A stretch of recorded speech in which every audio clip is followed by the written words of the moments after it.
Magandang araw mga kakusina, nandito naman tayo sa isa na namang edisyon ng aking Kusina Serye. Ang aking recipe ngayong araw ay tinatawag na tinulasin na manok. Narinig niyo na ba ang recipe nito? Kung hindi pa, panoorin hanggang sa huli upang malaman nyo kung bakit tinulasin ang tawag ko sa lutong ito. Tara na nga at panoorin ninyo. Baka sakali ay maisipan nyo ring iluto yung ganitong kumamaraan.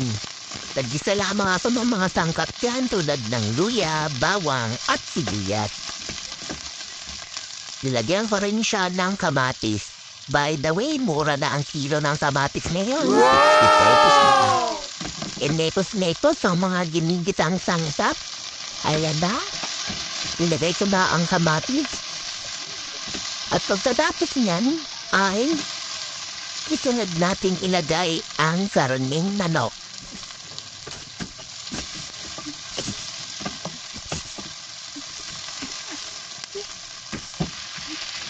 Disa-disa ang karning manok at lagyan na rin ng mga pampalasa tulad ng asin, paminta, at powdered seasoning.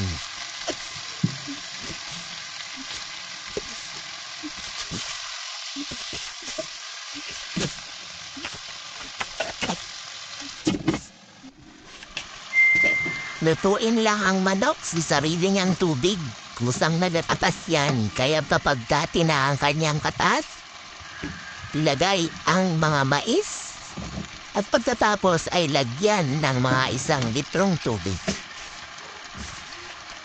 Tapan at muling lutuin upang lumambot ang mga mais.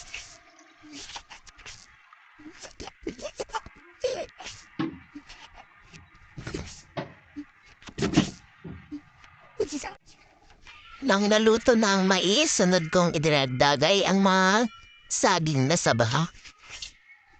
At muli ito ay aking sinapan at sinapulo.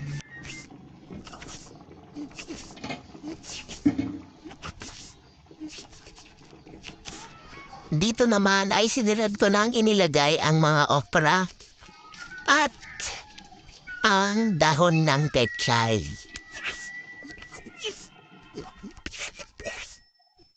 Ay mali pala, meron pa palang talong. Talong po muna bago ko nilagay yung mga dahon ng pechay. Nahulaan niyo na po ba kung bakit tinulasin ang tawag ko dito? Ayan na po. Yan, pagkaluto na ang mga gulay, ay dyan po palang nilagay ang mga pechay.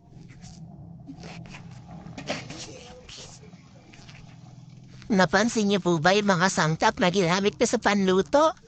At yung paraan ng aking pagluto? Ito po ang aking new dish na naimbento. Tinulasin na manok, tinola, laga at sinigang na manok. Pinagsama-sama ko na po sa isang dish. Kakaibang luto, pero ang importante, masarap ang kinalabasan. Pwede rin niyo pong itry yan at sabihin niyo sa akin kung masarap pala o maiba ang kinalabasan pag ganyan ang luto. Pero sure po ako na masarap yung luto na ganyan. Eto, malapit na pong maluto ang aking tinulasin na manok. And pinakulo ko na lang po yan at panghuli ay inilagay ko po ang aking mga nilagang itlog. So, ganito ang gusto ko pang luto para sa aking pagdadiet ngayong mga araw na ito. So, swak na swak sa akin itong ganitong klase ng luto. Ayan.